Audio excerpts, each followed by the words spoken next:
Hi friends, welcome to my channel. ഞാൻ ഇന്ന് ഇവിടെ ഉണ്ടാക്കാൻ പോകുന്നത് ഗോതമ്പ് പൊടി കൊണ്ടുള്ള സോഫ്റ്റും ടേസ്റ്റിയുമായുള്ള ഒരു പുട്ടാണ്. അതെങ്ങനെയാണെന്ന് നമുക്ക് നോക്കാം. അപ്പോൾ ഇതിനായി നമുക്ക് ഒരു ഗ്ലാസ് വെള്ളം നന്നായിട്ട് തിളപ്പിച്ചെടുക്കാം.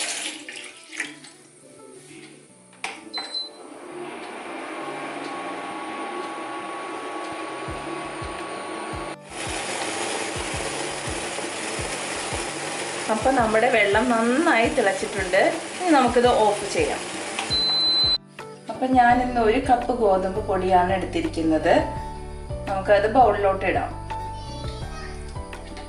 ഇനി ഇതിലേക്ക് ആവശ്യമുള്ള സോൾട്ട് കുറച്ചിടാം.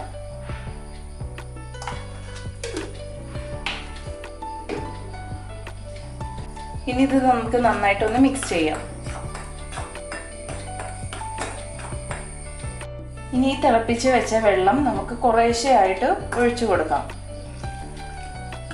എന്നിട്ട് ഇളക്കി കൊടുത്ത് ഇത് എല്ലാ ഭാഗത്തേക്കും ആവത്തക്ക രീതിയിൽ നമുക്ക് മിക്സ് ചെയ്യാം.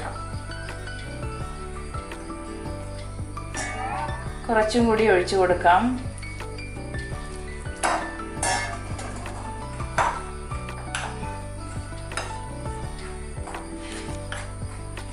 ഇത്ര മതി നമുക്ക് വെള്ളം.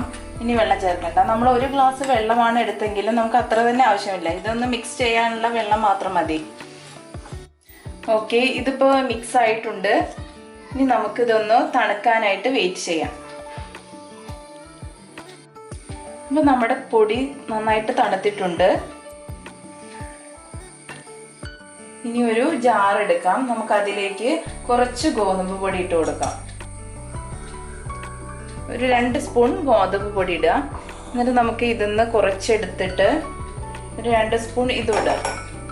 നമുക്കിത് കുറച്ചെടുത്തിട്ട് ഇതൊന്ന് നമുക്ക് അടിച്ചെടുക്കാം.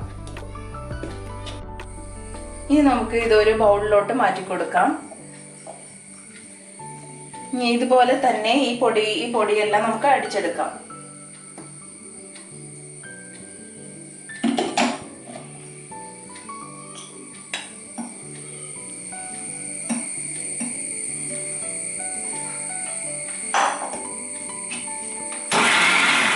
അപ്പോൾ നോക്കൂ, ഇത് നന്നായിട്ട് വന്നിട്ടുണ്ട്. നല്ല സോഫ്റ്റ് ആയിട്ട് വന്നിട്ടുണ്ട്. ഇനി ഇത് കട്ട കുത്തി നിൽക്കുകയാണെങ്കിൽ കുറച്ച് ഗോതമ്പ് പൊടിയും കൂടി ഇട്ട് നന്നായിട്ട് അടിച്ചെടുത്താൽ മതി. അപ്പോൾ ഞാൻ ഇതാ അതേപോലെ എല്ലാ പൊടിയും അടിച്ചെടുത്തിട്ടുണ്ട്. ഇനി നമുക്കിത് പുട്ട് പാനിയിലിട്ട് ഉണ്ടാക്കി നോക്കാം.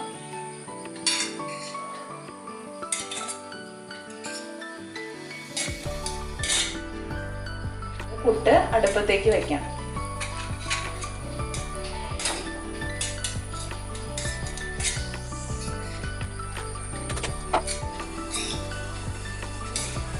ഇപ്പോൾ ഒരു 10 മിനിറ്റ് ആയിട്ടുണ്ട്. നമ്മുടെ പുട്ട് ഇതാ നന്നായിട്ട് ആവി വന്നിട്ടുണ്ട്. ഇപ്പോൾ ഇത് വെന്ത് കാണും. നമുക്കിത് ഒരു പാത്രത്തിലോട്ട് മാറ്റാം.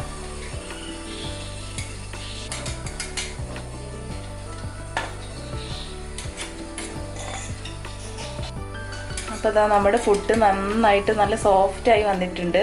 നമുക്ക് ഈ ബാക്കിലെ ഇത് മാറ്റാം. അപ്പോൾ നമ്മുടെ പുട്ട് റെഡി ആയിട്ട് വന്നിട്ടുണ്ട്. ഇതെല്ലാവരും ട്രൈ ചെയ്ത് നോക്കണം. ഇഷ്ടപ്പെട്ടെങ്കിൽ ലൈക്ക് ചെയ്യുക, സബ്സ്ക്രൈബ് ചെയ്യുക. അപ്പോൾ അടുത്ത വീഡിയോ ആയിട്ട് നമുക്ക് വീണ്ടും കാണാം. Thanks for watching.